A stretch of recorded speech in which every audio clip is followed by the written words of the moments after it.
আচ্ছা কফিতে তো দিয়েছি তো মিষ্টি, তো কফি তো তেতোই লাগে, আরো দিতে হবে? তুমি ভিআইপি মানুষের মতো কফি খাবে, আরো দেখি দেখ দিয়েছি, তার দুধ পছন্দ হবে না, সেটা আমার দোষ, কারোর দোষ। গরম তুলবো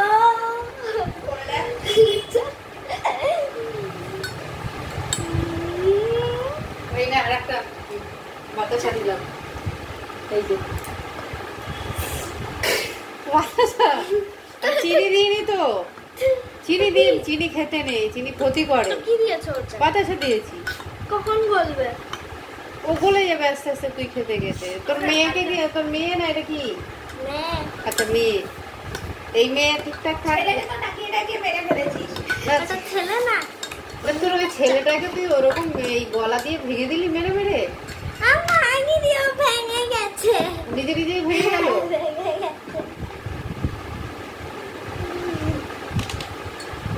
হচ্ছে না টিপিক্যালি কেস দাও। কে কেস করবে? তুই?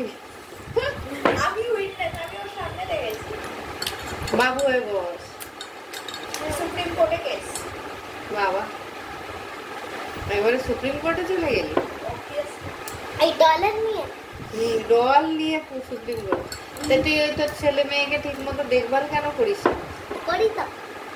এদিকে ওর ঘাটটা ভেঙে দিলি। ও ভেঙে গেছে কিন্তু। ও কত কষ্ট পেলো বলতো? তুই তো ওর মা, তো তুই না মা না? না, তুই বললি তোর একটা ছেলে একটা মেয়ে। আমি বললাম একটা ছেলে। তুই তো যাওয়ার সময় বললি আমি হসপিটালে যাব, তা আমার বাচ্চাটাকেও সাথে করে নিয়ে যাই। তো একটাই তো আমার বাচ্চা। তখন তুই তো ওই বাচ্চাকেই তো সাথে করে নিয়ে গেলি। বাচ্চা বাড়ি একা থাকতে পারবে না, কষ্ট হবে। বুঝিয়ে ফেলেছিলাম। ও তো তুই কেমন মা? বাচ্চা কোনটা তোর নিজের? সেম সেম পুরো দেখতেছিল। না এটা তো মেয়ে বাচ্চা, এটা তো বোঝা যাচ্ছিল। ওর ওর চুল বড়ই ছিল। খেয়ে দে, খেয়ে দে। ওর চুল বড় মোটেও ছিল না। তুমি এখন ভেঙে ফেলেছো বলে এখন ও আমার বাচ্চা না, তুমি স্বীকারই করছো না। না তুমি ওই যেরকম মানে সেই বলে না ঝোলের লাউ অম্বলের কদুর মতন অবস্থা। এবারে দেখ সত্যি কথাটা বেরোলো, আমার ভাল লাগেনি, আমি ভেঙে দিয়েছি। তাহলে তুই এতক্ষণ বললি কেন যে আমার বাচ্চা না ওটা? ছিল না। আমারও তোকে ভালো লাগে না, তোকে একদম ভেঙে টেঙে হসপিটালে ভর্তি করে ফ্র্যাকচার করতে সব কিসের তোমার? তাহলে তোমাকেও ফ্র্যাকচার করবো আমরা। আমাকে ভালো লাগে না।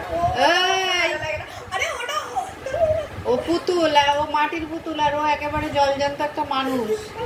হ্যাঁ বাট স্টিল তোমার স্টিল করাচ্ছি। হ্যাঁ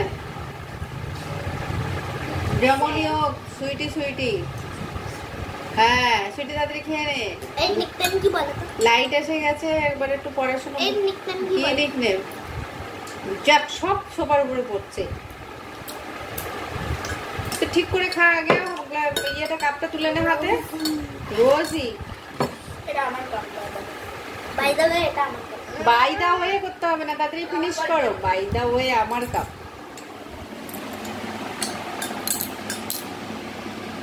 শুধু সবসময় শুধু ঝগড়া। ও কেন বললো? ও দিদির কাপ তো ওটা।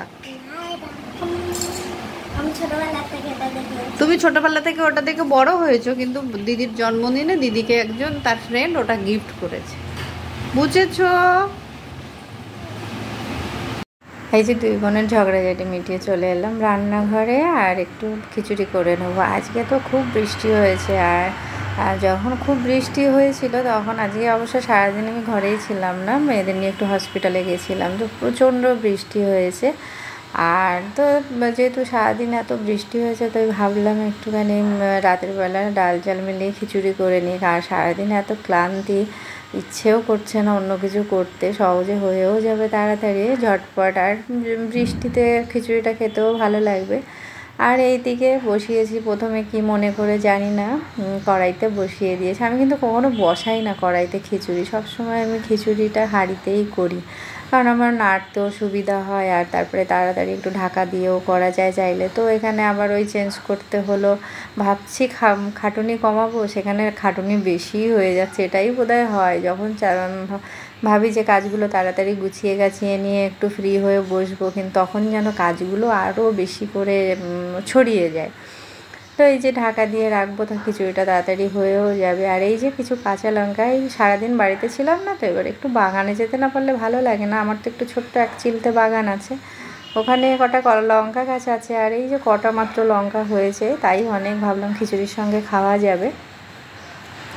আর এই যে একটু এই রান্নাঘরে যতক্ষণ আছি, রান্নাঘরের টুকটাক কাজগুলো সঙ্গে সঙ্গে গুছিয়ে নিই, তাহলে তাড়াতাড়ি হয়েও যাবে। রান্নাঘরের কাজগুলো করা সবথেকে মেয়েদের ইম্পর্ট্যান্ট, তো মানে রান্নাঘরটাই সারাক্ষণ কাজ আর শেষ হয় না যতই করো।